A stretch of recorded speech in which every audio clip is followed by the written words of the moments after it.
The West Dining Center is undergoing renovations. How you can win groceries just by playing bingo. And NDSU researchers say that having good roads can reduce greenhouse gases. You're watching Bison Information Network News.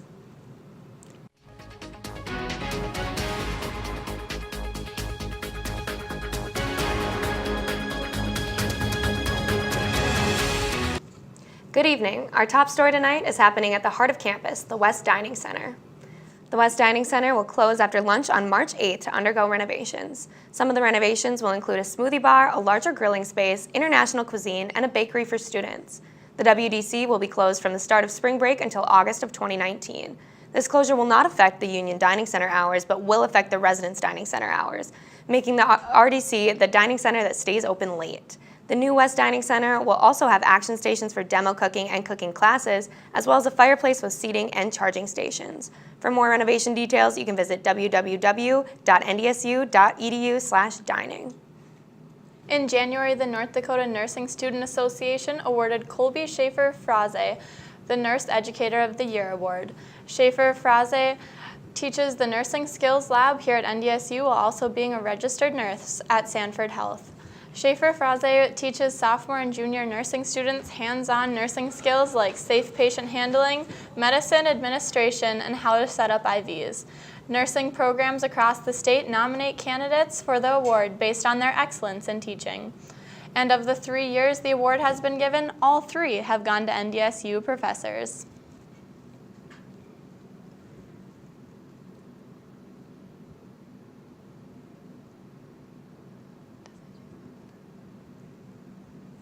Invigorated, like I have so much energy and I want to do so well each and every semester, so we'll just continue learning together and learning from each other, and I'll keep trying new and innovative teaching methods in the classroom and in the lab.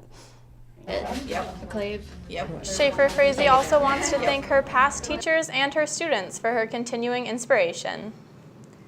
The Bison Information Robotics VexU team will be competing against 1,600 other student teams from around the world at the Robotics World Championship this spring. The team built 2 robots for this competition, each using 3D printed parts designed to complete tasks like capturing caps and launching plastic balls. The competition will be held in Louisville, Kentucky, April 24th through May 1st. President Donald Trump is criticizing a lawsuit he predicted would be coming from 16 states challenging his national emergency declaration. The lawsuit, led by the California Attorney General, is the latest in a series of lawsuits over the same topic. Natasha Chen explains why these cases claim the president is violating the Constitution by going around Congress. The states and organizations suing the Trump administration have one major argument. The Constitution says Congress is supposed to decide how taxpayer money is spent. But on Friday, President Trump declared an emergency at the southern border, tapping into various funding sources to build a wall. If the president is essentially stealing money that's been allocated to go to the various states for various purposes, but no longer will, we're being harmed. Our people are being harmed. California Attorney General Javier Becerra is leading a group of 16 states in a lawsuit filed Monday night. President Trump responded in the Oval Office Tuesday. And I think we'll do very well. We have absolute right to do that. I have an absolute right to call national security. We need strong borders. He predicted on Friday that he'd be sued in the Ninth Circuit. And then we'll get another bad ruling, and then we'll end up in the Supreme Court, and hopefully we'll get a fair shake, and we'll win in the Supreme Court. Legal experts say it might be difficult for plaintiffs to fight on the basis of the emergency declaration itself. The president has a wide discretion over what constitutes a national emergency. But a key question is whether the statute President Trump has invoked, which in this case requires the use of armed forces, can be used to fund the wall. In Washington, I'm Natasha Chen reporting. The ACLU's National Security Project, the Center for Biological Diversity, and Border Network for Human Rights have also filed lawsuits. Meanwhile, House Democrats may also put forward a joint resolution to terminate the emergency declaration. And now we'll take a look at the weather. Right now it's 19 degrees out and the wind speed is 1 mile per hour. Now moving to the 7-day weather forecast. Tomorrow the high is expected to be 20 degrees and it should be a steady temperature throughout the day. However, we should see some snow in the early afternoon and evening. The temps will start to drop over the weekend as the winds pick up and will stick around throughout the day. The rest of the week will mostly be sunny, but it's going to be a little chilly. The highs will be in the single digits with the lows reaching the negative teens. Grocery Bag Bingo, How Good Roads Can Lead to Less Greenhouse Gases, and the Innovation Showcase Challenge. When we come back. This Friday night, Campus Attractions and the Memorial Union is set to host its second Grocery Bag Bingo event of the year. Grocery Bag Bingo is an event where students play bingo in order to win assorted prizes distributed in grocery bags. Prizes typically range from bags of chips and boxes of cereal to 2-liter sodas and paper towels. The event is free to students who show a valid ID. Grocery Bag Bingo will take place in the Great Plains Ballroom and the Memorial Union and run from 9:30 p.m. to 1 a.m. The transportation sector is the largest producer of greenhouse gas emissions. That's why researchers at Rutgers School of Engineering conducted a study to see how road conditions can cut back on carbon dioxide emissions from vehicles. Pan Liu, Associate Professor of Transportation and Logistics at NDSU, collaborated with the researchers at Rutgers University to study the link between better road maintenance and greenhouse gas. The study concluded that improved surface condition of roads significantly reduces carbon dioxide emissions from traffic, leading to savings for drivers and construction agencies and significant environmental benefits. The preservation, and now earlier we spend $1. It could save us probably to range from $6 to $10 in the later to do the construction. But our research is extend that cost to the user side and more specific on the environmental cost savings. And we find with the traffic increasing, the optimal timing for the preservation would be moving earlier. And there is, for most of the preservation strategies, there is an optimal timing to apply to the road. The study was published to the International Journal of Sustainable Transportation, Science Daily, and phys.org. The North Dakota Department of Health announced that Fargo will be opening the first medical marijuana dispensary on February 28th. This will be the first time qualifying patients and their designated caregivers will be able to make purchases in North Dakota. The dispensary, named The Botanist, is located at 4032 13th Avenue South in Suite 19 in Fargo. In order for a patient or caregiver to enter the dispensary, they must have their registry ID card. Over 120 ID cards have already been issued for the area, and work has continued at dispensary locations in Bismarck, Grand Forks, and Williston. For any questions, you can call the Division of Medical Marijuana at 701-328-1311. The NDSU President's Council says they're focusing on campus well-being. And why health officials in Florida are concerned about the recent ban on certain types of sunscreen. We'll be right back. NDSU President's Council has established strategic terms to achieve campus well-being. The President's Council for Campus Well-Being was established in 2007 with the initial focus of reducing the harmful effects of alcohol and drugs within the NDSU community. The Council's mission has since broadened. Their focus now comprises of 5 new areas and teams, which include physical health, mental health, substance use, social well-being, and safety. The Council's next steps involve developing projects for the 5 teams. NDSU Department of Theater Arts presents Liminal, a multimedia folktale. Theater NDSU is presenting Liminal, which they describe as a reimagined folktale. The multimedia ensemble will include folk song, fairy tale, dance, and theater. The event is scheduled to take place at 7:30 p.m. from the 14th to the 16th and 20th to 23rd of February at the Walsh Studio Theater in Fargo. The play is said to be visually engaging and suitable for mature audiences only. Theater NDSU develops the creative potential of emerging artists through education, practice, and production. Drag queens are not the first thing that someone might expect to find on an NDSU campus on a Tuesday night, but that expectation was shattered by 4 drag queens who put on quite a performance this past Tuesday. This drag show featured 4 queens from the Gay 90s bar located in Minneapolis. The event, put on by Campus Attractions, gave all students in attendance a traditional drag show experience. Drag shows feature the kings and queens lip-syncing and dancing to popular upbeat songs. This show was no exception and has become a yearly tradition, complete with a runway, fast-paced music, and a completely packed Great Plains ballroom.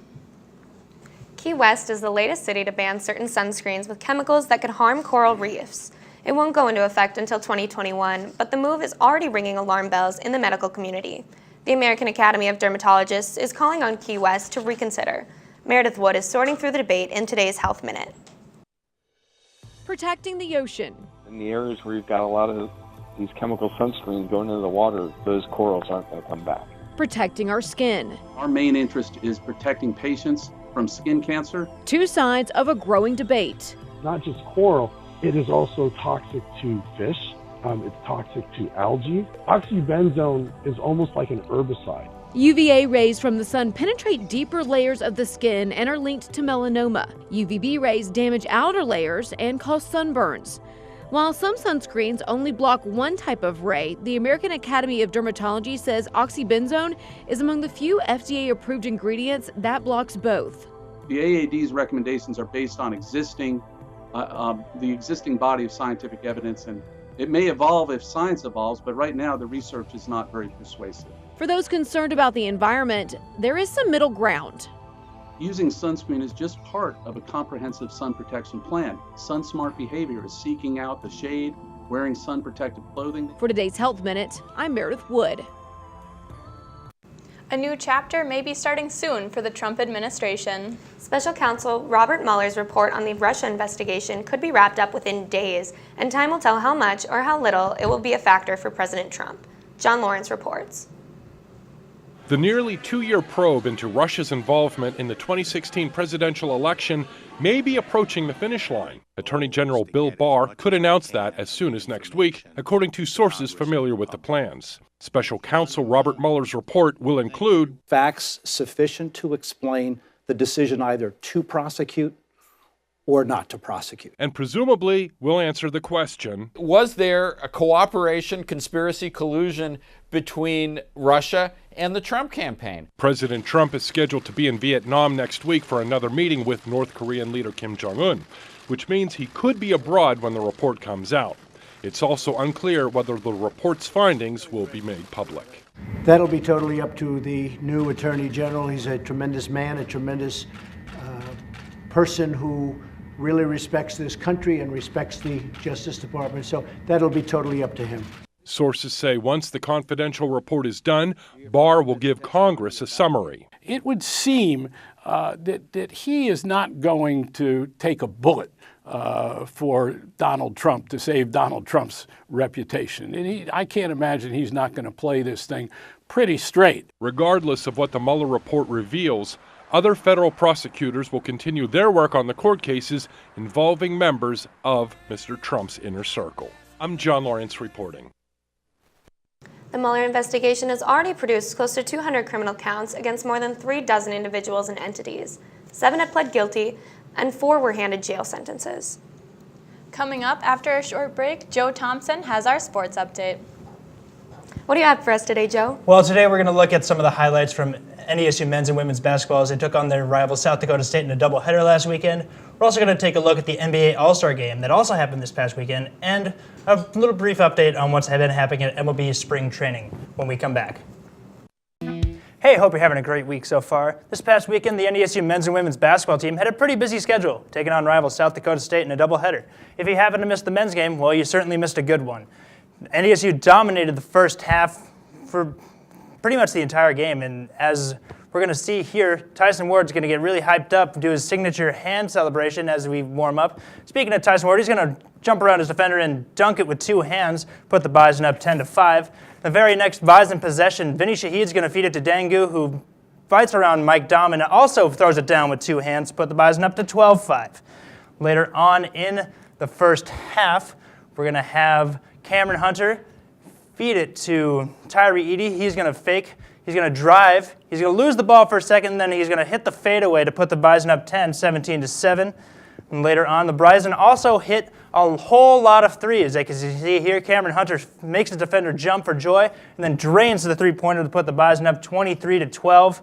And then Tyree Eady again, there's going to be a bit of a mix-up here as Tyree Eady takes the shot, and then there's a fight for the possession of the rebound, and Tyree Eady eventually gets the ball, and he's going to put it up for 2, put the Bison up 38-28. Halftime, Bison will be up 39-30, but then here come the Jackrabbits.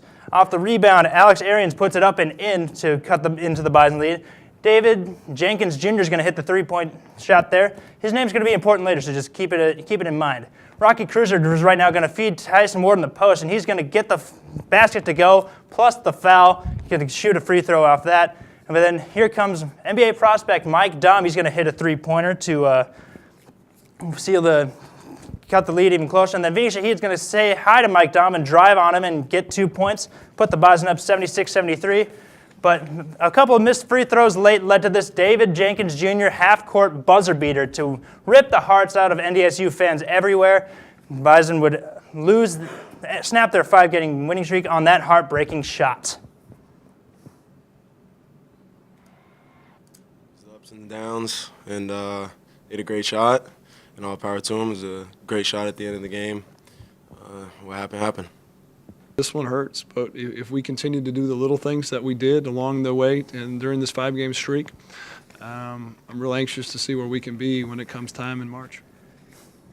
Bison would end up losing that game by a final score of 78-77. Ward had 14 points, 5 rebounds. Mike Dom finished with 31 points and 12 rebounds. Next game is going to be this Saturday against Omaha at 4 p.m. at the Shack. The NDSU women's basketball team looked to get back into the win column for the first time in 7 games as they hosted conference-leading South Dakota State also on Saturday. As you can see here, we're going to just go into the highlights here. Emily Dietz going to get the pass from Tyra Spencer and get the layup to go for their first points on the night. Later on in the first quarter, Circle Line Rimdal is going to feed it to Michelle Geislerova, and she's going to drain one of her 3 3-pointers on the night. Jackrabbits led 21-15 at the end of the first quarter, but then Jackrabbits basically took over. Macy Miller hits the corner 3, start to take really just piling on the points. Madison Giebert's going to take the pass from Macy Miller, and she's going to bury a 3. SDSU led by 19 at the half, and it will only get bigger from there. Macy Miller with a lot of great passing there by South Dakota State. Macy Miller puts it up and in. Jackrabbits are going to end up winning big on the road, 88-48.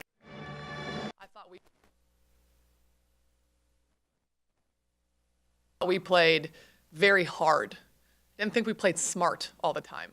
But I don't question our effort tonight or our desire tonight. As I said earlier, South Dakota State won by 40 points, 88-48. Michelle Geislerova finished with 16 points, was 3 of 5 from three-point land. Macy Miller of the Jackrabbits finished with 30 points, 8 rebounds, and 5 assists. NDSU basketball was not the only team taking on South Dakota State this past weekend. The wrestling team also faced the Jackrabbits last Friday in a match that would allow the winner to take home the Border Bell Trophy. The Bison not only reclaimed the bell, but it was their first match victory in over 3 years against the Jackrabbits. The Bison quickly took care of SDSU, winning by a total score of 31-10. The Jacks won the first match of the night before the Bison rattled off 5 straight wins, including wins from Cordell Eaton and Cam Sikora. Next matchup for the Bison is on February 24th against Oklahoma in Norman at 1 p.m. Moving into the world of professional sports, another event that happened this past weekend was the NBA All-Star Game. The weekend was filled with its usual events, such as the USA vs. the World game on Friday and the skills competition on Saturday. On Sunday, the NBA continued the same format from last year, where they had 2 All-Star captains pick their teams from a selection of All-Star starters and reserves. This year's captains were LeBron James from the Los Angeles Lakers and Giannis Antetokounmpo from the Milwaukee Bucks. Team Giannis led for a good portion of the game before Team LeBron eventually came back and won the game. The MVP of this year's All-Star game was Kevin Durant. After only 1 season as the manager of the Fargo-Moorhead Redhawks, Michael Schlacht has resigned to go manage for a Major League-affiliated minor league team. Schlacht was named the official head coach of the Redhawks in 2018 after becoming interim manager in 2017. Even though the Hawks missed out on the playoffs this past season, Schlacht was glad to have coached them. He was quoted in saying, "The decision was hard because you're stepping away from something you know, but his decision was ultimately made when he decided to chase his dream of eventually managing in the major leagues." As we head towards the end of February and into March, that means it is time for Major League Baseball spring training. The pitchers and catchers reported to their respective camps earlier in the week, and this week full squad practices began for all teams. There are 2 separate leagues that teams play in, the Cactus League, which is played in Arizona, and the Grapefruit League that's played in Florida. The first game of the Cactus League began today, and the first games of the Grapefruit League begin tomorrow. Spring training will continue up to opening day, which is on March 28th. While most players are down with their teams getting ready for the regular season, there are still some big market free agents still without teams. Bryce Harper, former right fielder of the Washington Nationals, is still without a contract, but the top shortstop of the market, Manny Machado, has finally found his team. On Tuesday, Machado signed a 10-year, $300 million deal with the San Diego Padres. This is one of the biggest, if not the biggest, contract in modern American sports. Machado is a 4-time All-Star who has played most of his career with the Baltimore Orioles, though he did play for LA Dodgers in the 2018 World Series. Bryce Harper is looking for the same type of contract that Manny received, and there are several teams interested, including the Padres. Other major free agents that are still unsigned include ace starting pitcher Dallas Keuchel and ace closer Craig Kimbrell. Amber, Gabby, what would you guys do if you were offered $300 million over 10 years? I mean, that's just ridiculous. What would you do with it? Yeah, I mean, I'd have to say I would probably buy a boat and start a yacht club. I would have to say that I would take some sports lessons and get good at sports, so that could be attainable. Well, certainly an option. Thanks, Joe. After the break, we'll be having this week's Bison on the Street. We are currently in the home stretch for classes until spring break at NDSU.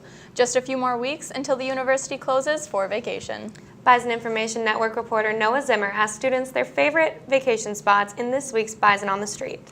The best place I've ever been, at least for a trip anyway, was Japan. I actually went to Japan for about a month with my older sibling, and we got to spend that time just looking around, seeing great food, seeing the culture, things like that. So Florida is the favorite place I've ever traveled, probably because the people there, the beach, and the ocean. The best place I've ever been probably would be Yellowstone National Park when I went with my family. Camped out there for a week.